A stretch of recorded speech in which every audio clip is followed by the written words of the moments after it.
Hola, buen día a todos y a todas. Muchísimas gracias por esta invitación para participar del simposio y hablar sobre el panorama actual de los observatorios de violencia obstétrica en Latinoamérica, convocado por el Observatorio de Violencia Gineco-Obstétrica de Venezuela.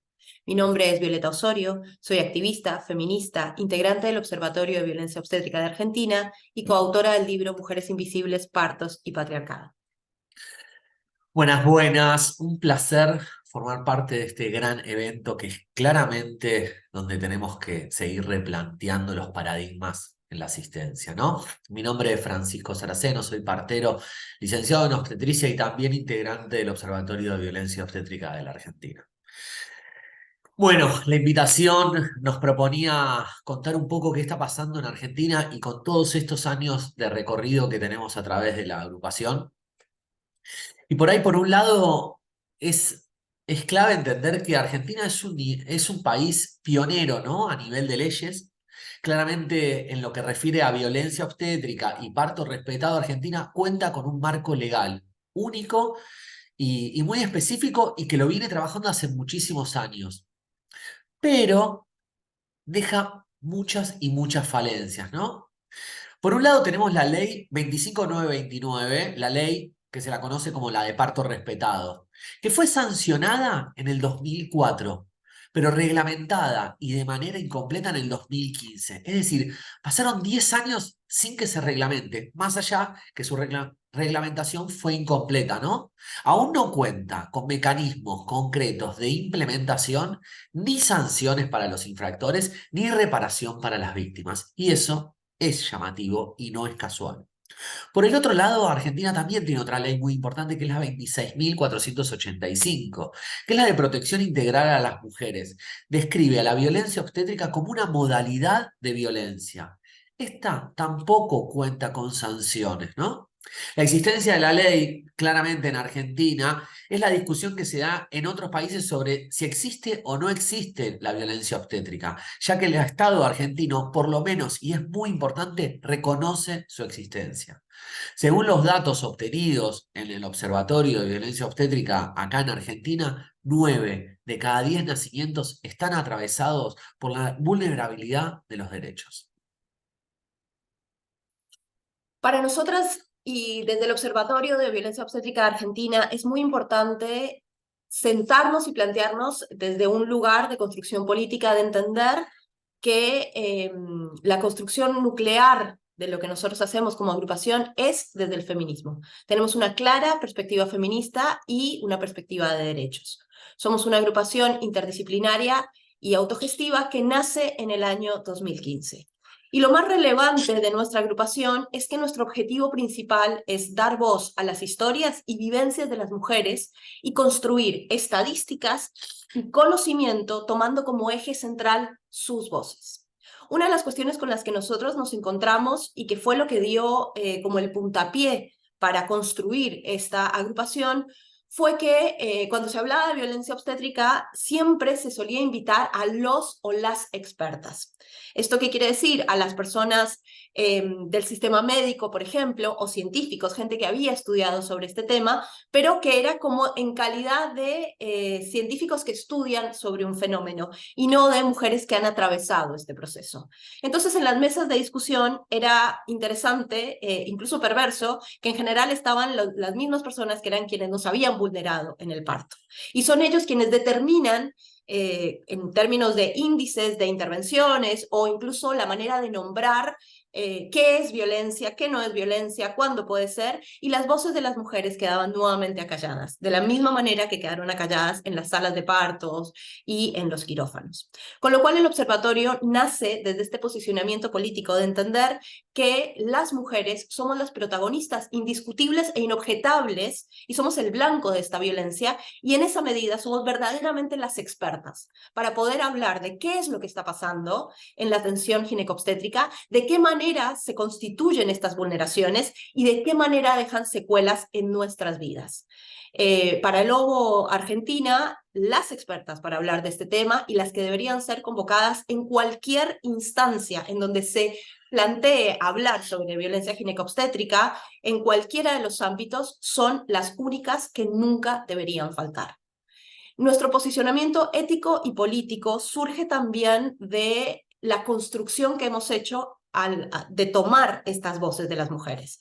Para eso hemos realizado distintos relevamientos, 4 ya cerrados y un quinto que está en movimiento, que de ahora eso les va a hablar mi compañero, pero nos parece importante decir esto. Nosotros ahora tenemos unos posicionamientos éticos y políticos muy claros, desde luego, y una manera muy clara de entender qué es la violencia obstétrica, pero esa claridad y esa contundencia nos lo ha dado las voces de las mujeres. Ha sido leyéndolas a ellas, ha sido hablando con ellas, ha sido sistematizando los datos de los relevamientos que hemos llegado a las conclusiones que hemos llegado. En este sentido, lo primero es entender que para nosotras la violencia obstétrica es una violencia de carácter sexual. En general se suele hablar que la violencia obstétrica es una violencia de género. Nosotras, como observatorio, planteamos que la violencia obstétrica es principalmente una violencia de carácter sexual y sistémica, y que se construye sobre prácticas de tortura y sumisión. Las mujeres no referimos la cesárea innecesaria como una cuestión médica, sino como lo que tiene que ver con la sensación de haber sido tomadas en nuestro cuerpo, el haber sido atadas, el haber sido obligadas, el haber sido forzadas. No es tanto la intervención en sí misma sobre lo que hacemos énfasis, sino sobre la hazaña y la crueldad con la que esa intervención es realizada sobre nuestros cuerpos, y sobre el desprecio y la desvalorización que el sistema y los profesionales de la medicina plantean todo el tiempo sobre nuestro bienestar, nuestros intereses, nuestros deseos, nuestras necesidades, ¿no? Es ese lugar de sentirnos en una violación en manada, en el marco del nacimiento de nuestros hijos e hijas, lo que aparece constantemente en los relatos de las mujeres. Y cómo estas intervenciones no es solamente un corte, no es solamente una cirugía, sino es el nivel de tortura con el que eso es llevado adelante. Una tortura física, emocional y por supuesto psicológica. Esto evidencia la crueldad y el desprecio de la sociedad patriarcal por la dignidad, la integridad y el bienestar y autonomía de las mujeres, y constituye una grave vulneración de los derechos humanos. En esta medida, nosotras consideramos que la violencia obstétrica no es una violencia médica, sino que realmente es una violencia que tiene que ver con un fuerte componente cultural y político. Es el síntoma de una sociedad misógina y machista que se apropia del cuerpo de las mujeres y busca controlar, conducir, vigilar y dirigir nuestra capacidad sexual y reproductiva. Hacemos mucho énfasis siempre en estos 4 verbos porque son los que se repiten tanto en las leyes de incumbencia de los profesionales obstétricos como en los libros de obstetricia. Controlar el trabajo de parto, controlar el bienestar materno-fetal, dirigir los pujos, vigilar el bienestar, como siempre aparece en esto y ya nos deja en evidencia cuál es la relación del sistema médico en relación a nosotras, nuestros cuerpos y nuestros procesos sexuales. Entendemos que la violencia obstétrica es una radiografía de la sociedad y que da cuenta del lugar que nosotras ocupamos en este marco, ¿no? Deja huellas imborrables, excede a las prácticas médicas y tiene una finalidad. La violencia obstétrica es seleccionadora. En este sentido, no es un error, no es mala suerte y no es una reacción. Muchas veces se establece esta sensación, incluso en los relatos de las mujeres, que dicen, como yo no hice tal cosa, entonces me hicieron tal cosa. O sea, pareciera que nosotras activamos el mecanismo de la violencia obstétrica por no tener estudios, o por haber llegado muy pronto, o por no haber llamado, o por haber llamado mucho. Pero lo cierto es que la violencia obstétrica no es una reacción, no tiene absolutamente nada que ver con el comportamiento de la víctima, sino con la manera como el sistema nos entiende a nosotras y trabaja continuamente vulnerando nuestros derechos. Bueno, estos relevamientos que les contaba Violeta para ir enmarcándolos y también para que conozcan tanto algunas conclusiones que pudimos sacar y para que entiendan el recorrido en todos estos años que tuvimos, fueron todos relevamientos a nivel nacional. Empezamos allá en el 2015, que duró 2015-2016, que fue la primera encuesta de atención al parto y cesárea. Fue sobre alrededor de más de 5.000 nacimientos y eso fue por ahí como el gran puntapié de la agrupación, más allá que ya veníamos hace muchísimos años en este tema, dio la primera estadística real y el primer relevamiento real acá en Argentina. Después pasamos al 2018, donde vimos el impacto de la violencia obstétrica a través de las experiencias, y ahí hubo un salto, sentimos internamente como agrupación de calidad, porque la agrupación creció, aparecieron sociólogas, antropólogas, entonces no nos quedamos solamente en la práctica, como decía Violeta, que excede a la práctica claramente en sí, sino empezar a ver esas huellas imborrables y poder interpretarlas, ¿no? En el 2020, bueno, claramente a nivel mundial fue marcado por la pandemia, entonces nos pareció oportuno hacer el relevamiento sobre parir y gestar en época de pandemia, y nos dimos cuenta que se vulneraron de manera excesiva todos los derechos. En el 2021 hicimos el relevamiento que fue el de quejas administrativas por el incumplimiento de la ley 25929 que les contaba antes, todo ese camino de la denuncia, ¿no? Teníamos una hipótesis que sentíamos que se iban perdiendo en ese camino, se revictimizaba a las personas, y realmente nos encontramos con ese resultado. Y actualmente en el 2023 estamos haciendo relevamiento de atención gineco-obstétrica en base a todo lo que tiene que ver con la violencia, ¿no? Ahí también me parece que hicimos un salto de calidad, de pasar de entender y de hablar y de indagar sobre todo lo que tenía que ver con violencia obstétrica, sino pasar a llamarla gineco-obstétrica y neonatal, ¿no? Y esto empezó a incluir todo lo que tenía que ver con consultas ginecológicas, obviamente, todo lo que tenía que ver con la atención de IVE, de la interrupción voluntaria del embarazo, de las pérdidas gestacionales, ni hablar del parto y cesárea desde el 2000 en adelante. En primer relación, claramente, el primer relevamiento, podemos decir que a líneas generales, como contaba un poco antes, los índices de intervenciones estaban muy por encima de los estándar OMS. Nos paramos ahí para hacer este primer relevamiento, y con los datos relevados, como les había dicho antes, 9 de cada 10 mujeres, y siendo muy generosos y generosos, sufren violencia obstétrica, ¿no? Intervenciones, para nombrarles algunas, de oxitocina intraparto estaba en un 66%, entendiendo que el índice estándar OMS de esta práctica está entre un 5 y un 10. Pensémoslo, ¿no?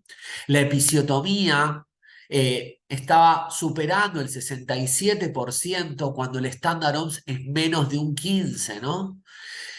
El 87% en primíparas encontramos, sabiendo que esto realmente no tiene justificación científica, ¿no? Entonces, ¿qué está pasando? Estamos haciendo costumbre como profesionales en esta atención. Inducciones al parto en casi un 30%, cuando el estándar OMS es menos de un 10%. Y bueno, como todos y todas conocemos las cesáreas, ¿no? De manera innecesaria, esta epidemia de estas cesáreas.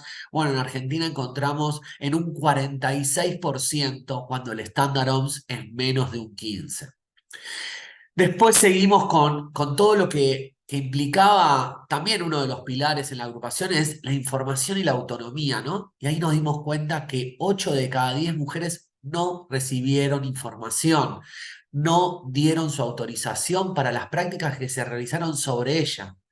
Y después 7 de cada 10 mujeres no recibieron información ni dieron autorización sobre las prácticas que se realizaron sobre sus hijos y sus hijas, ¿no? Con el segundo relevamiento podemos afirmar claramente que la violencia obstétrica, como toda violencia claramente sexual, está atravesada en todos los ámbitos de la vida de las mujeres, ¿no? Y haciendo principal mella en su autoestima, en su valoración personal, en su sexualidad, en sus vínculos afectivos, claramente especialmente en sus hijos y en sus hijas, ¿no? Y genera miedo a volver a interactuar con el sistema médico. Por ejemplo, preguntamos, ¿sentiste que la violencia obstétrica padeció y afectó en la relación con su propio cuerpo? Más de un 60%. Su estado emocional y psicológico, más de un 76%. Su salud sexual y reproductiva, casi un 50%. El vínculo con su hijo o su hija, en un 44%. La expectativa ante una nueva experiencia, en un 75%. De ahí es donde paramos como agrupación y Violeta dice, deja huellas imborrables. Yo digo, rompemos a las mujeres, a las personas con capacidad de gestar. ¿Cómo estamos asistiendo en la actualidad con esta estadística, no? Esto claramente nos tiene que lugar, y sobre todo los que somos profesionales y estamos en la asistencia y en la atención, ¿qué nos está pasando? Por eso siempre reflexionar desde dónde nos formamos, cómo empezamos a interactuar, ¿no? En nuestro cotidiano. Tristemente estas son las estadísticas reales, ¿no? Después, en el relevamiento que hicimos en parir y gestar en época de pandemia, obtuvimos datos muy significativos también, ¿no? Casi un 70% de cancelación de turnos, incluyendo obviamente el seguimiento, los estudios, ¿no? En el 60% de los casos no se ofreció ninguna alternativa, es decir, se la dejó, se la abandonó y no se le daba ninguna alternativa. 43% de los nacimientos fueron inducidos. ¿Qué nos pasó como sistema de salud en esa época, no? Recrudeció claramente la violencia obstétrica. 50% de cesáreas, de las cuales casi un 40% fueron programadas acá en Argentina. 31% de mujeres fueron separadas de sus hijos y sus hijas inmediatamente después del nacimiento. Claramente el sistema médico durante la pandemia dio la espalda a las mujeres embarazadas, dio la espalda a muchísimas personas, ¿no? Pero con estas estadísticas, claramente a las mujeres embarazadas fue mucho más cruel, ¿no? Sin embargo, paradójicamente, sus prácticas, el mayor índice de cesáreas y de ingreso a NEO, tendieron a colapsar el sistema, más personal, más días de internación y más usos de insumos, ¿no? El cuarto relevamiento en el que decidimos ahondar sobre esto que le llamamos el camino de la denuncia, que surge, y para nosotros esto siempre es importante como agrupación, dejarlo claro porque nos parece que es un compromiso que tenemos desde el activismo, surge del caso de una mujer puntual que se acercó a nosotros como agrupación muy angustiada por la respuesta que había recibido de los organismos competentes que recepcionan este tipo de quejas administrativas, en la que la ponían en una situación de careo con el sistema médico. O sea, ella había enviado su denuncia tal y como se le había dicho que tenía que hacerla, y los organismos no tuvieron mejor idea que enviar esta denuncia a la profesional que había asistido a su parto, es decir, a su violadora, y esta mujer hizo como si fuera un descargo, en el que a ella se la tildaba de loca, se la tildaba de exagerada y demás. Con lo cual ella se acerca a nosotras con mucho enfado, mucho enojo, y muy angustiada por la situación, y su respuesta, digamos, su comentario claro en palabras sexuales fue: ustedes me enviaron a denunciar. Digamos, desde el activismo sigue, por lo menos en Argentina, existe mucho esta idea del denunciar para que a otras no les pase, ¿no? Como si fuera un deber ético de las víctimas, denunciar, andá, denunciar, decilo. Ustedes me dijeron esto, ustedes refiriéndose al activismo, y a mí me volvieron a violar. De ahí surge la necesidad de entonces indagar sobre qué era lo que estaba pasando en relación a esta denuncia y poder tomar nuevamente las voces. Nos dio un panorama absolutamente desolador. Es claramente el camino de la revictimización en la búsqueda de reparación y acceso a justicia posterior. Era esto que decíamos: tenemos una ley, pero es una ley inoperante. Y en esa medida se convierte en una guía de buenas prácticas. Un poco deja librado al azar y a la buena voluntad de los profesionales y del humor que tengan ese día si vulneran derechos o no lo hacen, ¿no? Lo mismo sucede con la ley 26495, ¿no? Como esas dos leyes de las que hablaba Fran al principio.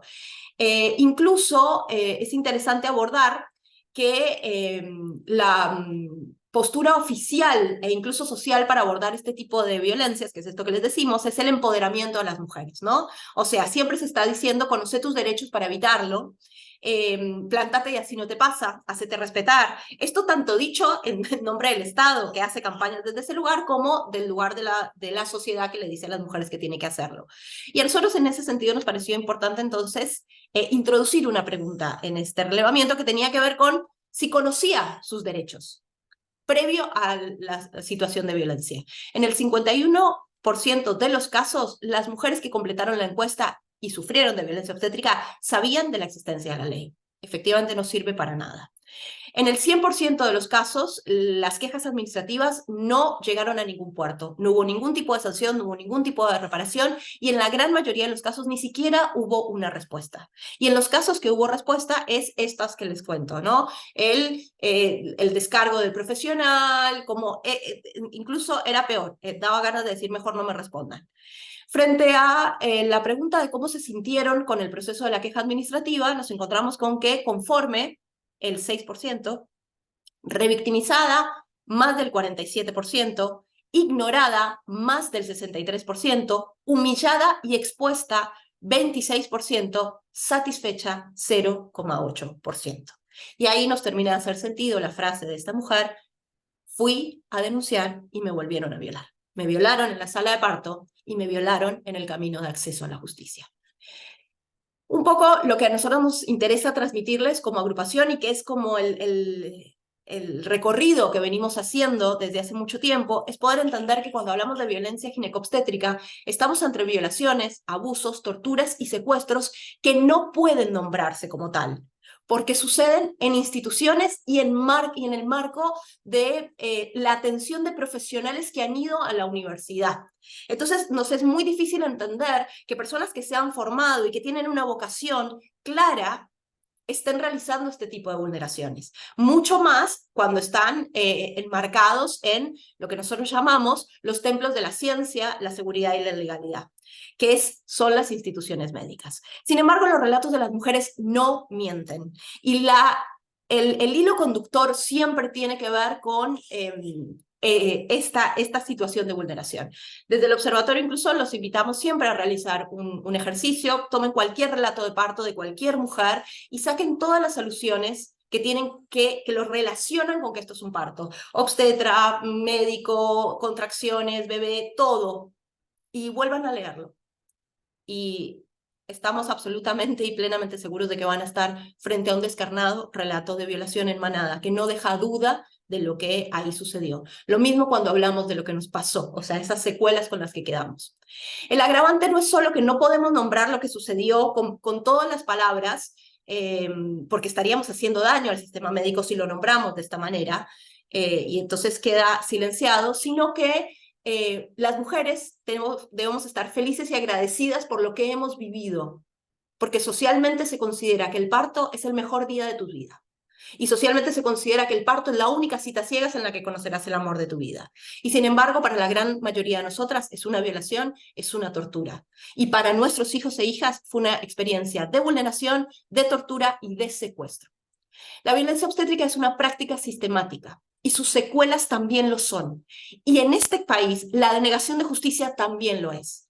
Ninguna de estas instancias son errores, no hay mala suerte o un mal día. Son el sello del sistema, el sello de un sistema patriarcal, misógino y machista que ataca con absoluta potencia y fuerza la dignidad, bienestar, autonomía e integridad de las mujeres.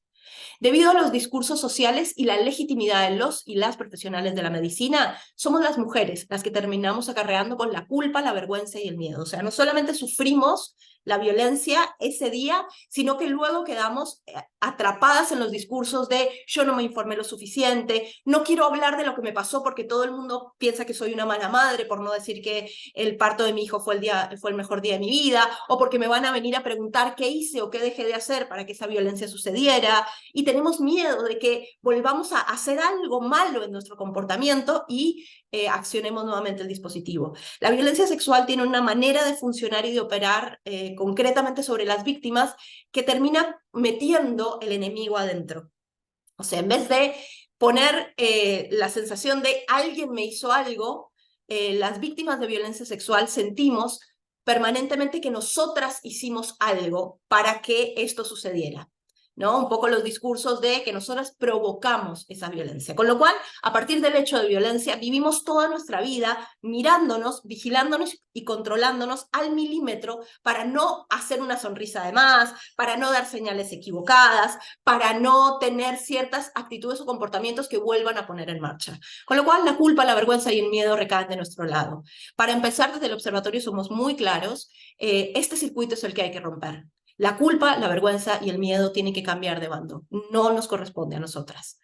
Es importante, y esto también es un llamado al activismo, es un compromiso enorme que tenemos con las mujeres, de dejar de hacer del empoderamiento de las mujeres la solución a este problema. El discurso no puede ser conoce tus derechos, informate, hacete valer, hacete respetar, que es un poco lo que se ha instalado. Frente a la violencia machista, empoderemos mujeres. Pero nosotros no podemos prevenir ni erradicar una violencia que nosotras no llevamos adelante. La prevención y la erradicación de esta violencia le compete a aquellos que la ejercen y a aquellos organismos que tienen la facultad de controlar y de verificar lo que estas personas están haciendo sobre nosotras, ¿no? Y tampoco podemos hablar de sanación como un discurso, como un camino posterior después de la violencia, ¿no? Primero te empoderas y luego te tienes que sanar, porque la violencia sexual no se sana. Y terminan siendo discursos funcionales a la violencia machista que miran a la víctima como responsable. Es urgente que como sociedad dejemos de preguntar por qué te dejaste a las mujeres y dejar de hablar a las mujeres de qué es lo que deben hacer para evitar esta violencia o para prepararse para el parto o prepararse para, y empezar a preguntar a los profesionales por qué lo hiciste, para qué lo hiciste, y poner foco en sus deberes éticos, legales y clínicos. También consideramos que la política pública frente a los y las profesionales no puede seguir siendo sensibilizarlos y visibilizar la violencia obstétrica. Casi 10, 20 años de sancionada la ley, en Argentina la política pública sigue siendo vamos a sensibilizar profesionales. ¿Cuántos años más las mujeres tenemos que esperar a que se sensibilicen cuando estamos hablando de vulneraciones sistemáticas a los derechos humanos? Entender el parto como un hecho sexual, si es una violencia sexual, quiere decir que estamos ante un proceso sexual, para poder vincularlo a los derechos sexuales y reproductivos y desvincularlo del acto médico. Estamos absolutamente seguros que asumir la dimensión sexual en un parto y realmente asumir que las mujeres atravesamos nuestra maternidad en el marco de procesos sexuales de muchísima trascendencia y de muchísima potencia es lo que nos va a permitir incorporar ejes que realmente pueden subvertir el orden de lo que sucede en las salas de parto. Porque entonces dejaríamos hablar de riesgo, de emergencia, de situaciones que nos llevan a pensar en cuestiones patológicas y podríamos empezar a hablar de intimidad, libertad, ganas, poder, deseo. Para soltar esto, la vulnerabilidad, el consentimiento, el riesgo, la emergencia, realmente es entender que cuando las mujeres estamos pariendo, estamos atravesando uno de los procesos sexuales de mayor potencia en nuestra vida. Bueno, muchísimas gracias. Un placer y estamos a su entera disposición.